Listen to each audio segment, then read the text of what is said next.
Hey, Chris Jenkins, credentialed member of the media covering the Carolina Panthers for Charlotte Vibe. Here with your report, the last practice before the Carolina Panthers take on the Buffalo Bills. Finally, here back in Charlotte, North Carolina at Bank of America Stadium.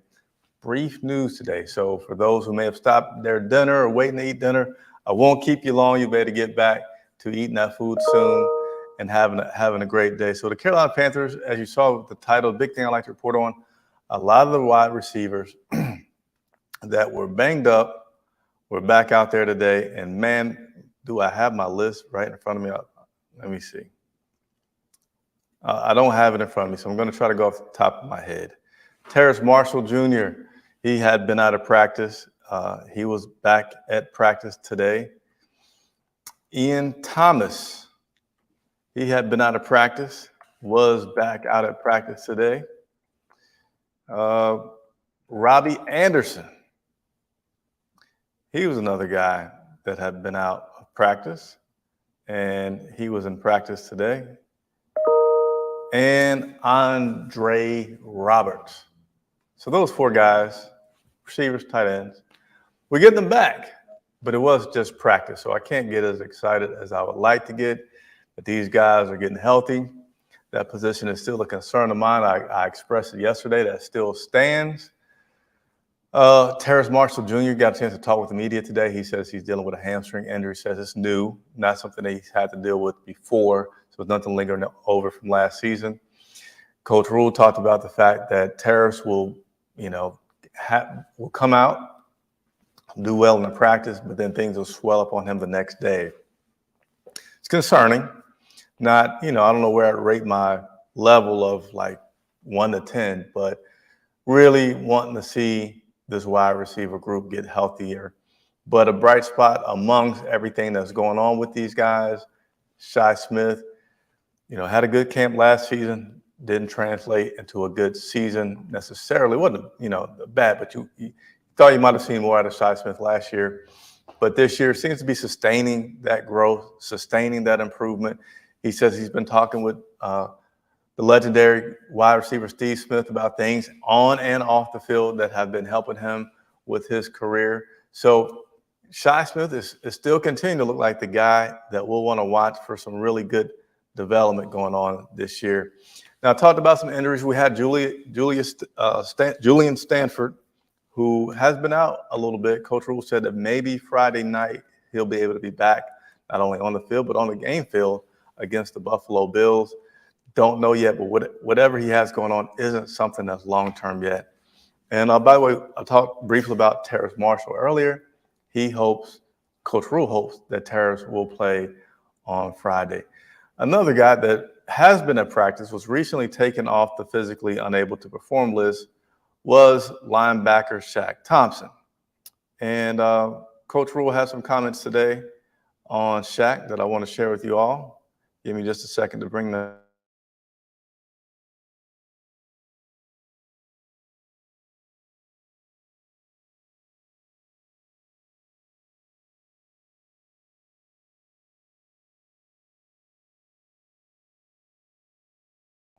And ball skills to play outside as well.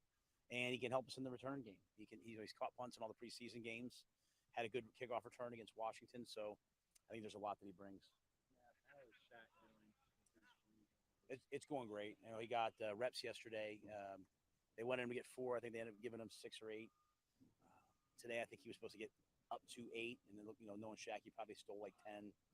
He got run into yesterday, which was, scary at first. The guy slid but it was probably in the end great for him that, he probably has confidence. So I think Shaq's, we have to be smart about how we reintroduce him, which we're doing. But I think Shaq's going to be just fine.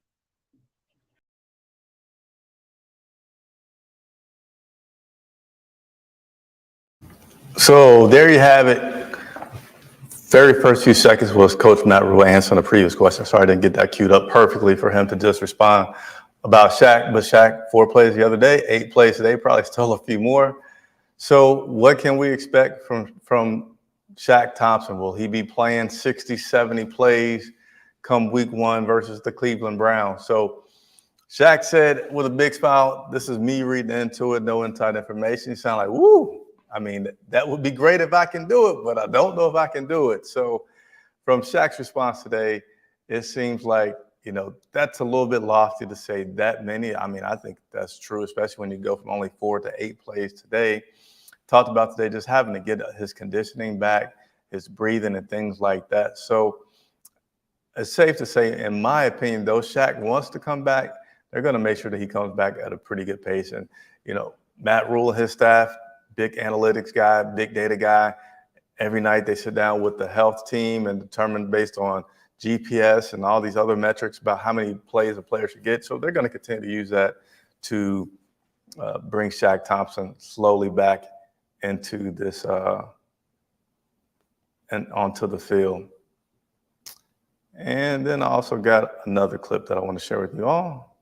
Give me just a second here, and we'll get this clip going for you.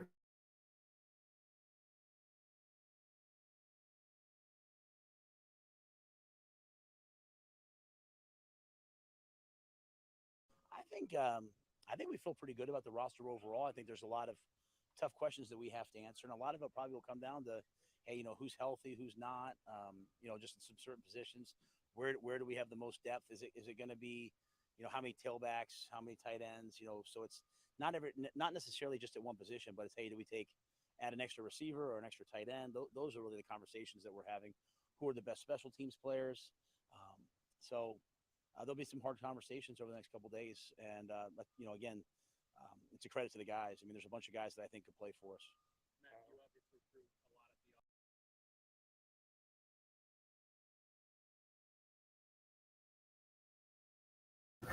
So there you have, in that response there, Coach Matt Rule was talking about what is he going to be looking at most? What is he trying to evaluate most on Friday? Now, Friday, bummer, news break. Carolina Panthers will not be playing against the number ones of the Buffalo Bills. They will be playing against the 2s and 3s. Baker Mayfield will play into the second quarter. That's subject to change depending on how things are going. He may go a little bit less. He may go a little bit more. Following Baker, you're going to get Sam, and then you're going to get P.J. Walker. So that's what you're going to get Friday. Yours truly will be at the game this Friday reporting. Rumor has it that we may be allowed back into the locker room, and that'll be exciting. I think it's been 2 years since we have been able to go into the locker room post-game and talk to players, and those are really valuable times to get a lot of good information from guys that you can't get when they're up on the podium. You can go and talk to whoever you want to talk as long as they're willing to talk to you. So be sure to subscribe if you have not done so. We're still not at that 5,000 subscriber mark. Help me get there. Hit the subscribe button if you're a new viewer. Hit the like button if you've already subscribed, and also consider hitting that bell notification because I go live so many times. So I can be the man of the people, which is a person that loves to answer questions for you, go to players and coaches, right? So that's the update for today. As you might imagine, not a whole lot before the day off. Panthers have the day off Thursday, and they'll take on the Cleveland Browns. That's week 1. They'll take on the Buffalo Bills Friday evening. Let me run through some comments here before I get off of here. What's going on, Rodney? Good to see you. Good to see you. Yep, Mr. Vegas, I am having a good day. Appreciate it very much. Got an opinion here. Panthers should trade for Denzel Mims from the Jets. They have too many wide receivers. Could get him for a 4th, 5th round pick. That'll be interesting. You didn't hear the Rule video? Yeah, the volume on that was just a little low overall as far as the source of that video. So I'm sorry, I can't turn that up much more than what you heard at that point. Hey, Chris, your clip volume is a 2 and your mic volume is a 26. Again, hey, I love the feedback. I'm not even going to get mad because I want you all to let me know when things are not right because I don't have a whole production team monitoring this sound, monitoring that camera. So with that video that I was playing from the coach, unfortunately, I don't have the ability to make that louder.